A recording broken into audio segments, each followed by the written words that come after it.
আসসালামু আলাইকুম। Technique easy education থেকে স্বাগতম জানাচ্ছি, আমি জুয়েল। আজকের পর্বে আমরা সংক্ষিপ্ত দুটো প্রশ্নের সমাধান করব, যেটা 14 চ্যাপ্টারের উপরে আছে। প্রথম প্রশ্নটা হলো, ত্রিভুজ এক্স ওয়াই জেড একটা ত্রিভুজ দেওয়া আছে, যেটা আমাদের সাইডে একটা চিত্র দেওয়া আছে। এক্স ওয়াই জেড ত্রিভুজটার মধ্যে ওয়াইকে আমরা দিয়ে দিব 90 ডিগ্রি, এবং এর পাশাপাশি বলা আছে ওয়াইটি লম্ব এক্স ওয়াই, অর্থাৎ ওয়াই থেকে যদি এক্স ওয়াই এর উপর একটা লম্ব আঁকি সেটা হলো ওয়াইটি, এটা দেওয়া আছে। তাহলে এখন আমাদের দুইটা ত্রিভুজ ক্রিয়েট হলো। একটা ত্রিভুজ হলো সম্পূর্ণ ত্রিভুজ, যেটাকে আমরা বলতে পারি এক্স ওয়াই জেড, এই সম্পূর্ণ ত্রিভুজ। এই সম্পূর্ণ ত্রিভুজের সাথে যদি আমি এইটুকু ঢেকে দেই, তাহলে আরেকটা ত্রিভুজ আছে এক্স ওয়াই জেড। এই দুইটা সমকোণী ত্রিভুজ, এরা পরস্পর সদৃশ হবে, এটা আমাকে প্রমাণ করতে হবে। তো সদৃশ ত্রিভুজ বা বহুভুজের বেলায় জানি যে আমরা যদি একটি বহুভুজের এক বাহু যথাক্রমে অন্য বহুভুজের ক্রম অনুসারে সবগুলো কোণের সাথে আমাদের কোণগুলো মিলে যায়, একটা কোণের সাথে ক্রম অনুসারে সবগুলো কোণ ক্লকওয়াইজ বা অ্যান্টি ক্লকওয়াইজ, তাহলে এই বহুভুজগুলোকে বলি আমরা সদৃশ বহুভুজ। তাহলে এখন আমাদের এই যে এক্স ওয়াই জেড এবং এক্স ওয়াই টি তিনটা ত্রিভুজ আছে, যদি তিনটা ত্রিভুজের মধ্যে আমাদের তিনটা কোণের সাথে পরস্পর তিনটা কোণ মিলে যায়, তাহলে আমরা বলতে পারি এটা হলো সদৃশ ত্রিভুজ। সেই সাথে আরেকটা কথা, যে আমরা জানি ত্রিভুজের তিন কোণের যোগফল 180 ডিগ্রি। তো দুইটা কোণ যদি পরস্পর সমান এটা প্রমাণ করি, তৃতীয় কোণটা যে সমান এটার প্রমাণ করার প্রয়োজনই হয় না, কারণ দুইটা ত্রিভুজের মধ্যে দুইটা কোণের মান সমান হলে তৃতীয়টা এমনিতেই সমান হবে, কারণ যেহেতু ত্রিভুজ তার মানে দুইজনের কোণের যোগফল ছিল 180 ডিগ্রি। তো এই প্রশ্নটা এখান থেকে আমি তোমাকে সমাধান করে দেখাবো। তার আগে যদি প্রশ্নটা আমরা শুধু চিত্র থেকে দেখি, শুধু চিত্রটা হলো আমাদের এরকম।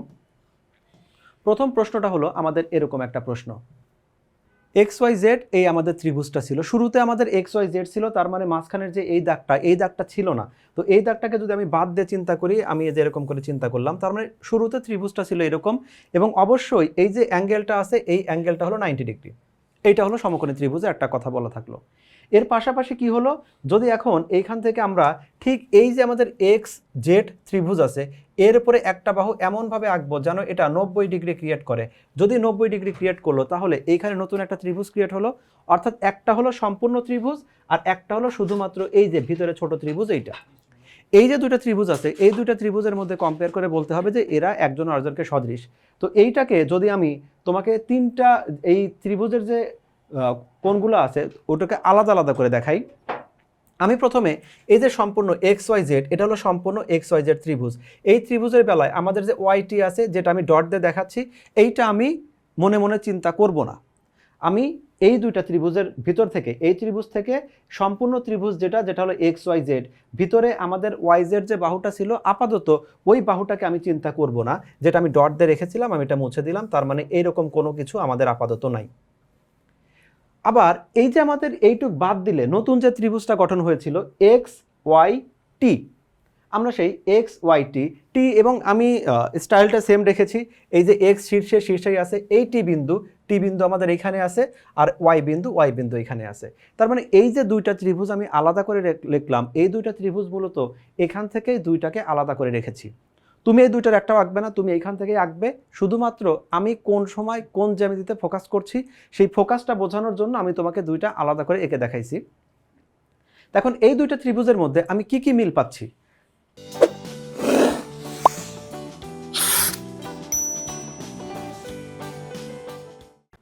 প্রথমত মিল যেটা, যে আমাদের এইখানে যে অ্যাঙ্গেল টি আছে, অ্যাঙ্গেল টি, এই টি বলতে কিন্তু এক্স টি ওয়াই। এই ত্রিভুজের ক্ষেত্রে আমরা শুধু টি বলতে পারবো না, টি এ পাশে বোঝাচ্ছে, টি এ পাশে বোঝাচ্ছে। মানে এই অ্যাঙ্গেল বলতে এক্স টি ওয়াই যেটা আছে, মানে এখানে তো যেহেতু এক্সট্রা দাগ নাই, আমাদের টি বলতে এই কোণটাই বোঝাচ্ছে।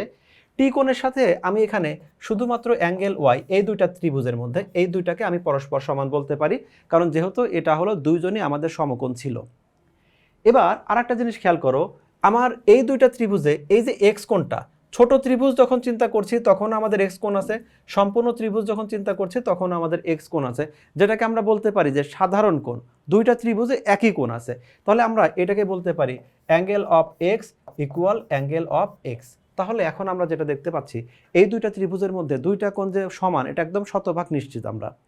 এখন দুইটা যদি আমাদের সমান হয়, তৃতীয়টা যে সমান সেটা আর আমাদের ব্যাখ্যা করার প্রয়োজন হয় না, আমরা সরাসরি বলে দিতে পারি যে এটা হলো অবশিষ্ট কোণ পরস্পর সমান। কারণ দুইটা ত্রিভুজে যেহেতু 180 ডিগ্রি, তো দুইটা কোণ সমান হলে তৃতীয়টা এমনিতেই সমান হবে। অর্থাৎ এইখানে আমাদের ডাবল দাগ দেওয়া ওয়াই কোণ আর এখানে আমাদের ডাবল দাগ দেওয়া এই যে ওয়াই এর এই পোর্শন যেটা আছে, অর্থাৎ যেটাকে এক্স ওয়াই টি বোঝাচ্ছে, এই এক্স ওয়াই টি আর আমাদের এইখানে এই যে অ্যাঙ্গেলটা আছে, এই অ্যাঙ্গেলটা যেটা ক্রিয়েট হয়েছে, এই অ্যাঙ্গেলটা আমাদের পরস্পর সমান আছে। অর্থাৎ এইখানে আমাদের যদি এখানে জেড কোণ বোঝাচ্ছে, এই যে এক্স ওয়াই টি, এখানে আমাদের জেড কোণ, এই কোণটা পরস্পর সমান বোঝাচ্ছে। যদি আমাদের তাহলে এরকম হয়, ত্রিভুজের 3টা কোণ সিরিয়াল অনুসারে আমাদের একই রকম হয়, তাহলে বলতে পারি ত্রিভুজ দুইটা আমাদের সদৃশ। সেই কথাটাই আমরা এখানে বলেছি। প্রথমে দুইটা ত্রিভুজের মধ্যে কম্পেয়ার করেছি। তোমরা ছবি একটাই আঁকবে। এই ছবি থেকে আমি পাশের যে দুইটা ছবি এঁকেছিলাম সেটা হলো তোমাকে ফোকাস করার জন্য। আমি এখন টি কোণ বলতে কোনটা বোঝাচ্ছি, আমি এখন কোন ত্রিভুজ থেকে কোনটা নিচ্ছি।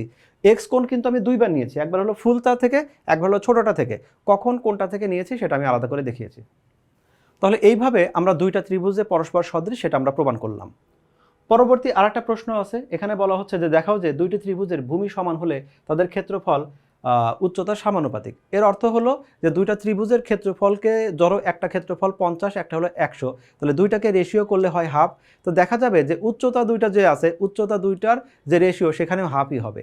আর এখানে প্রশ্ন আসলে দুইভাবে বলতে পারি, ত্রিভুজের যদি ভূমি সমান হয় ক্ষেত্রফল উচ্চতার সমানুপাতিক, আর ত্রিভুজের যদি উচ্চতা সমান হয় তাহলে ত্রিভুজটার আমাদের ভূমির সমানুপাতিক এইটা। এই ত্রিভুজে আপাতত ত্রিভুজের ভূমিটা সমান, সেটাই বলা আছে উচ্চতাটা আমাদের সমানুপাতিক হবে, অর্থাৎ উচ্চতা যার বেশি তার ক্ষেত্রফল বেশি, উচ্চতা যার কম সে আমাদের ক্ষেত্রফলটাও কম হবে, সেটাই আমরা প্রমাণ করব। তো এইটা প্রথমে যদি আমরা চিত্র থেকে দেখে আসি, এখানে আমরা দুইটা ত্রিভুজ দেখতে পাচ্ছি। আমি ধরে নিচ্ছি যে ত্রিভুজ এ বি সি এবং ত্রিভুজ এ ডি ই, এই দুইটা ত্রিভুজেরই ভূমি আছে হলো এখানে 6 করে ধরে নিচ্ছি, জাস্ট একটা এক্সাম্পল। এখন এই যে দুইটা ত্রিভুজ, এই ত্রিভুজে আমাদের যে উচ্চতাটা আছে, সেই এই উচ্চতা যেটা আছে, এই উচ্চতাটা কত আমি জানি না, ধরলাম এটা হলো h1। আর এই যে উচ্চতাটা যেটা আছে এটার উচ্চতা কত সেটাও জানি না, আমি ধরে নিলাম এইটা হলো আমাদের h2, আমি ধরে নিচ্ছি h2। আমাকে আলোচনা করতে হবে ক্ষেত্রফলের অনুপাতটা কেমন হয়। ত্রিভুজে আলোচনা করা আছে ভূমিটা সমান, মানে ভূমি নিয়ে আলোচনা করা আছে, উচ্চতার সাথে কম্পেয়ার করতে হবে, মানে উচ্চতাটাকেও নিয়ে আসতে হবে। তো ভূমি আর উচ্চতার সাথে ক্ষেত্রফলের সম্পর্ক যেটা আছে সেটা হলো হাফ ইন্টু ভূমি ইন্টু উচ্চতা। এখন আমি যদি বলি এইভাবে যে ত্রিভুজ এ বি সি, ত্রিভুজ এ বি সি বলতে বোঝাচ্ছে ত্রিভুজ এ বি সি এর ক্ষেত্রফল। তো ত্রিভুজ এ বি সি এর ক্ষেত্রফলটা কি হবে, হাফ ইন্টু ভূমি, ভূমি হলো আমাদের 6, এ বি সি এর ভূমি হলো 6, উচ্চতা কত, উচ্চতা হলো h1। আমি যদি 3EF ত্রিভুজ নেই, যে এটা হলো ত্রিভুজ, এটা হলো DEF, মানে ত্রিভুজ DEF এর ক্ষেত্রফলটা কত হবে, সেক্ষেত্রেও হবে হলো হাফ ইন্টু ভূমি ইন্টু উচ্চতা। আমাদের DEF এর উচ্চতাটাকে আমরা 2 ধরে নিয়েছি, তাহলে হাফের সাথে হাফ কাটা গেল, 6 এর সাথে 6 কাটা গেল। এই দুইটা ত্রিভুজের মানটা থাকলো কি, ত্রিভুজ অফ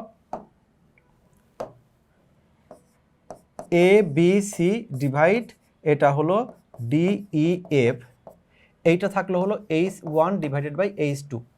আমি এভাবে যদি লিখে প্রমাণিত লিখি তাতেও কোনো সমস্যা নাই, কারণ ভাগ দ্বারাই অনুপাত বোঝায়। যেহেতু প্রশ্নে অনুপাত আকারে লিখেছে, তাহলে আমি বললাম ত্রিভুজ এ বি সি এটা হলো অনুপাত ত্রিভুজ, এটা হলো DEF, এটা ইকুয়াল h1 অনুপাত এটা হলো h2। তাহলে আমি দেখছি যে ত্রিভুজের ক্ষেত্রফলের অনুপাতটা তার হাইটের অনুপাতের সাথে সম্পর্কিত সরাসরি, অর্থাৎ হাইট যার বেশি তার ক্ষেত্রফল বেশি, হাইট যার কম তার ক্ষেত্রফলটা কম। একই ম্যাথটা কিন্তু এর আগেও আমরা একটা ম্যাথ করেছি, যেখানে আমাদের হাইটটাই সেম দেওয়া ছিল, ভূমি সমানুপাতিক আমরা দেখিয়েছি। যে কথাগুলো সরাসরি আমি h1 h2 এগুলো বলেছি, আমরা এখানে এবিসিকে h1 না দিয়ে h ধরলাম, আর DEF যেটা আছে সেটাকে আমরা হাইটটাকে আমরা h2 না ধরে k ধরেছি। তুমি এখানে h1 h2 k1 k2 অথবা যে কোনো তুমি অ্যালফাবেট এখানে লেটার ধরতে পারো। তো আমরা প্রথম যে ভূমিটা আছে ভূমিটাকে ধরলাম আমাদের b, আর দ্বিতীয়টা যে ভূমি আছে সেটাকেও ধরলাম b, অর্থাৎ বোঝাচ্ছি দুইটার ভূমি আমাদের সেম। আমার এই চিত্রটা মোটামুটি কাছাকাছি চলে আসছে। তোমরা সবসময় যেটা করবে, এটা একটু ছোট বড়টা একটু বেশি করে হাইলাইট করবে যেন বুঝতে একটু ইজি হয়। তাহলে এখন এই জায়গায় আমরা বলতে পারি প্রথম ত্রিভুজের ক্ষেত্রফল কি, প্রথম ত্রিভুজের ভূমি আমাদের b, উচ্চতা হলো h। দ্বিতীয় ত্রিভুজের ক্ষেত্রফলটা কি, ভূমি আমার এটাতেও b, শুধু হাইটটা হলো k।